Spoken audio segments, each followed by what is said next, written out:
परमेश्वर का हम धन्यवाद करते हैं और सभी मसीह भाई बहनों को जय मसीह की। मेरे प्यारो, आइए प्रभु का वचन सुने और अपनी सारी चिंता परेशानियों को प्रभु के हाथ में सौंप दीजिए। क्या जाने प्रभु की दया हो और अब वचन सुनते सुनते भले चंगे हो जाए। तो जो लोग नए हैं कृपया इस चैनल को सब्सक्राइब कर दिए। तो मैं यहाँ पर वचन लाया हूँ जो बलिदान संबंधित है। जो लोग बकरे काटते हैं, तो यह नियम कब आया, कैसे हुआ, इसके बारे में मैं थोड़ा सा इसके बारे में बताऊंगा कि यह बलिदान कैसे हुआ।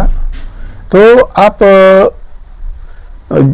पुराना नियम का जब किताब खोलेंगे तो वहाँ पर इसका इस्राएली लोगों को परमेश्वर मूसा के द्वारा बातें कर रहे हैं और बता रहे हैं कि इस तरीके से करना। तो वो लोग कैसे कर रहे हैं, इस वचन को हम पढ़ते हैं तो आप जानेंगे। लेवी व्यवस्था अध्याय 16 और वचन 21। और हारून अपने दोनों हाथों को जीवित बकरे पर रखकर इसराइलियों के सब अधर्म के कामों और उनके सब अपराधों अर्थात उनके सारे पापों को अंगीकार करे और उनके बकरे के सिर पर धरकर उसको किसी मनुष्य के हाथ जो इस काम के लिए तैयार हो जंगल में भेज के छुड़वा दे।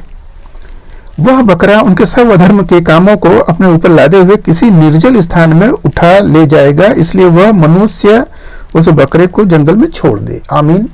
यहाँ पर इसराइलियों को परमेश्वर बता रहे हैं कि हारून जो है, जो याजक है, वो याजक जो पाप किया है व्यक्ति, साल भर में जो कुछ भी लोग पाप करते हैं तो वहां पर एक बकरा बलिदान होता है। आप देखेंगे मुस्लिम भाई लोग बकरा एक तो बलिदान करते थे, वह परंपरा पुराने नियम से है। तो वहां पर जो व्यक्ति पाप करता था तो वहां पर बताया गया है कि एक बकरा लाओ और उस बकरे पर हारून अपना हाथ रखेगा और यह व्यक्ति जो जो पाप किया रहेगा उसको बताएगा और वह अंगीकार करेगा परमेश्वर के सामने, और उस बकरे पर हाथ रख दिया जाएगा और वह बकरा के अंदर आपका सारा पाप वह बकरा ले लिया। और उस बकरे को बलिदान नहीं करना है, बल्कि उस बकरे को जंगल में ले जाकर जो कोई छोड़ने वाला तैयार होगा व्यक्ति उसको दिया जाएगा और वह व्यक्ति जंगल में ले जाकर छोड़ा जाएगा। और वह व्यक्ति फिर क्या करेगा, जल से स्नान करेगा और जो याजक रहेगा वह भी नहाएगा, जल से स्नान करेगा, तब वह शुद्ध होगा। हालेलुया। तो यहाँ पर आप देखेंगे लोग बकरे को बलिदान कर रहे हैं, बकरे को काट दे रहे हैं और बकरे को काटने के बाद उसको लोग खा रहे हैं। तो यह नियम प्रायश्चित का नहीं हुआ। यहाँ पर जो पाप का प्रायश्चित है वह बकरे के बलिदान से होता है और बकरे का बलिदान अब खत्म हुआ।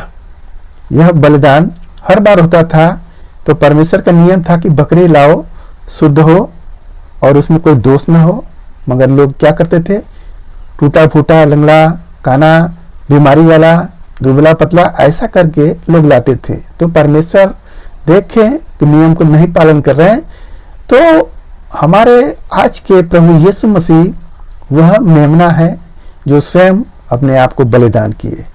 अब हमें बलिदान की जरूरत नहीं है, वह बकरे की छोड़ने की जंगल में जरूरत नहीं है, क्योंकि हमारा सब विश्वास यीशु मसीह पर हो और हमारे सारे पाप अधर्म प्रभु अपने ऊपर लेकर कलवरी क्रूस पर बलिदान हुए।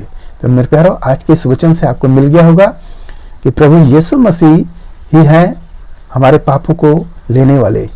और जब हम प्रभु को अंगीकार करके अपने उद्धारकर्ता के रूप में ग्रहण करते हैं तो हमारे सारे पाप प्रभु धो देते हैं और हम बपतिस्मा लेते हैं प्रभु के नाम से और पवित्रता का जीवन जीते हैं, हमारे सारे पाप धुल गए। अब हमें बकरे का बलिदान नहीं करना है। हालेलुया। मेरे प्यारा, आज के इस वचन से जो कुछ भी मिला है उस पर ध्यान करिए। जो बकरे लोग काट देते हैं, चढ़ाते हैं हर साल, यह सब बेकार की बातें हैं। यह सब बीत चुका है समय, अब समय बदल चुका है। अब समय के हिसाब से आपको यीशु मसीह को ग्रहण करना होगा, अन्यथा आप अंधकार में ही चल रहे हैं और उस बकरे से आपका कुछ भी नहीं होगा। तो मेरे प्यारो, आइए आपके लिए हम प्रार्थना करें। महान परमेश्वर, माँ का धन्यवाद करते इस मसरा आज के दिन प्रभु जो वचन मिला, जितने उसने प्रभु ने आशीष मिले, उनके घर परिवार सुख शांति बनी रहे, सभी लोग भले चंगे रहे। धन्यवाद करते हुए प्रार्थना यीशु मसीह के नाम में, आमीन।